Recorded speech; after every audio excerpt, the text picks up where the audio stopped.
Berdasarkan laporan masyarakat, tim Gakum Polres Banyuasin menangkap dan mengamankan 4 pelaku pembakaran lahan.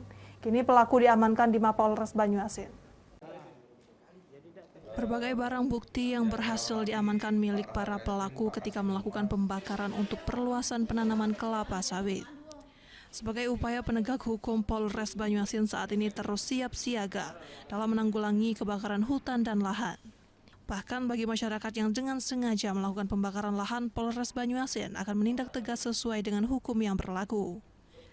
Dalam kasus karhutla ini setidaknya ada 3/4 hektar lahan yang terbakar, yakni milik IA bersama asisten kerjanya, AS, ES, dan PS, yang berlokasi di Desa Kenten Laut, Kecamatan Talang Kelapa, Kabupaten Banyuasin. Tertangkapnya para pelaku saat tim Gakum Karhutla Polres Banyuasin sedang melakukan patroli hunting karhutla yang mendapat informasi dari masyarakat melalui call center bantuan polisi. Adanya warga yang membuka perkebunan dengan cara pembakar yang kemudian langsung diamankan. Para pembakar sendiri mengakui tidak mengetahui bila ada larangan pembakaran untuk membuka lahan. Saya pribadi sebenarnya ada berapa hektar?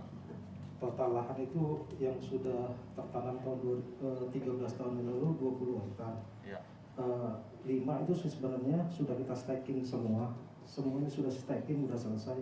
Yang 700 meter itu 7.000 meter ini sebenarnya kami hanya membersihkan sisa-sisa hasil stacking itu. Polres Banyuasin mengamankan para pelaku yang baru selesai melakukan pembakaran.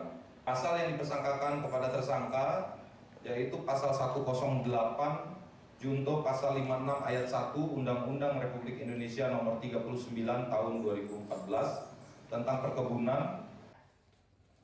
Dari Banyuasin, Ahmad Syaiful, iNews melaporkan.